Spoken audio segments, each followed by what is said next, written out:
if you stay for a start in the Hallidaean frame, I was most struck, as I said, by the relation between base and superstructure. The person located in the social, and the person located in the social making choices in the resources that are available to her or him, producing utterances. And so there was an overarching frame. And then Bob and I actually began to talk about things like signs. And the Saussurean sign, the notion of arbitrariness, and the Saussurean sign just didn't fit with a social notion. It fitted in one respect with a social notion, namely that the power of the social was essential to kind of keep the relation of form and meaning together. Mm.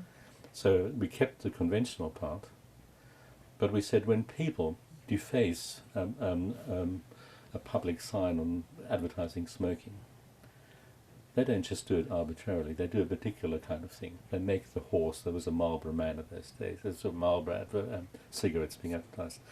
Well, the people who defaced these advertisements, they were called Bugger Up in Sydney, kind of made the horse cough. That's not arbitrary.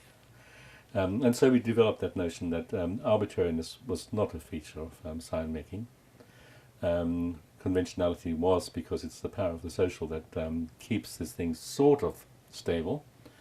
So that's the Saussurean thing. And of course we kept the Hjelmslevian, but also Saussurean notion of the paradigm. And the paradigm furnishing the resources for the syntam, which are the effect of choice. Barth, of course, was a sort of an eminent, Barth was a Saussurean, and elements of semiology is a sort of a very structuralist kind of semiotics, and we found the means of accounting for detail of form interesting, but we didn't actually use, I don't think, that book as a foundation for our semiotics, but maybe his notion of myth as a motivated sign. So his later work. His notion of myth as a motivated sign gave us sort of confidence in thinking. But the notion of the motivated sign sort of came to me a bit later, actually. It's there in the book called Social Semiotics, but it's not sort of quite strong. But we wanted to say it's the social, which is kind of generative. I had read Peirce.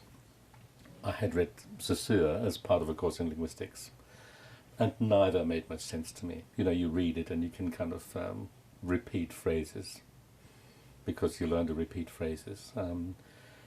But Peirce's notion of the sign became significant for me only once I saw what I had thought, namely the constant interpretation by somebody in relation to a sign made by somebody else, the interpretant, which really shows that the interest of the recipient reshapes the sign and allows her or him then to make a new sign. So the sign newly made in the process of interpretation, but also in the process of initial formation, is really, I think, quite very much like the notion of the motivated sign. That kind of chain of constant remaking in relation to the interest of the maker and the remaker of the sign. So I was slow in kind of understanding Peirce, and I don't think Peirce affected me in what I thought, but I could then see that that's what actually is sort of central to the Peircean scheme for me. Whereas the infinite semiosis. Pardon? The infinite semiosis. The infinite kind of transformation, constant, and what is important for in the Saussurean scheme, I suppose, is the notion of convention and the notion of reference and concepts of